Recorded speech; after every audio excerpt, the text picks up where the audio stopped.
My guest is Dr. Paul Ananaba, who is a senior advocate of Nigeria. Sir, thank you for taking the time out of your busy schedule to share with us. Thank you, Gary. Now, you are a senior advocate of Nigeria. What does that mean? What do you do? Well, the senior advocate of Nigeria is the highest status a lawyer can attain in the Federal Republic of Nigeria. As at now, since the inception of this country, there are less than 500 senior advocates, dead or living. Okay, so if I get into trouble, I'm coming to you to help me out. Yeah, if we also want to do other good things. Okay, that might be a better idea. You are a very busy man, obviously, but you are involved in urban mission. Why? How? Why? Because as a legal practitioner, I know that the last words of a man, dying words of a man, the last words of a man is valued so much in law. It's called res gesta. Now, the last words of Jesus are in Matthew 28, from 18 down. It says, now all powers in heaven and earth have been given unto me, go ye. It goes all the way down to say, as you go, I am with you always.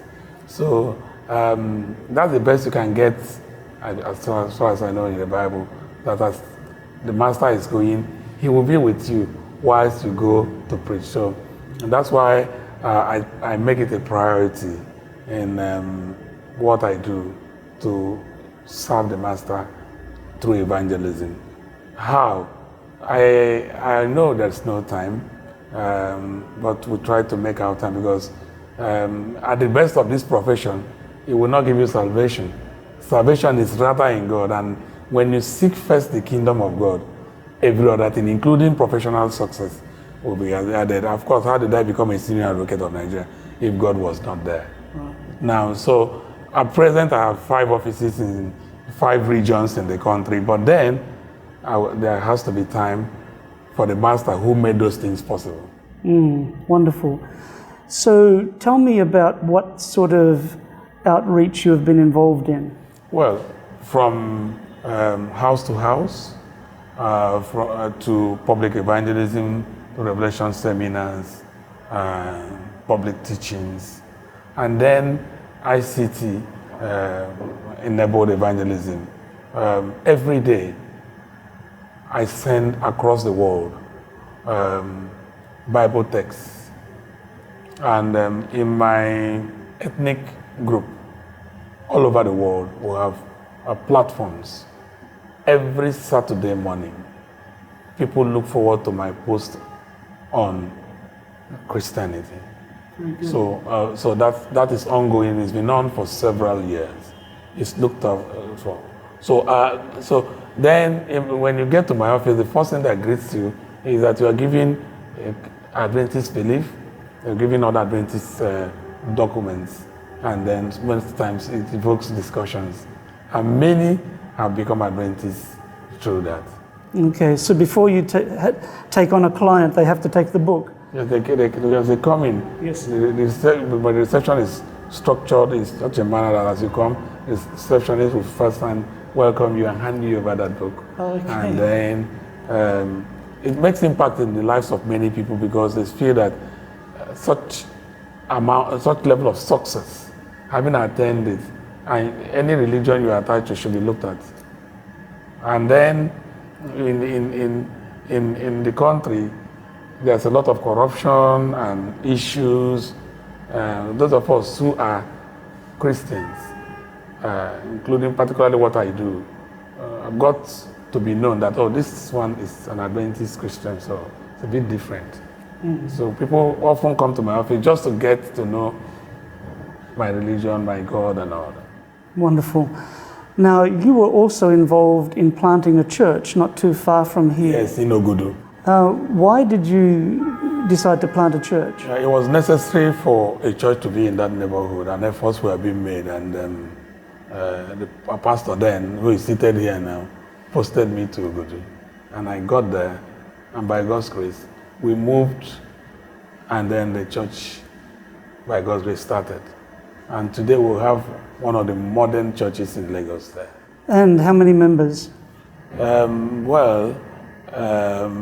the average, we have more than 50 persons worshiping. Excellent.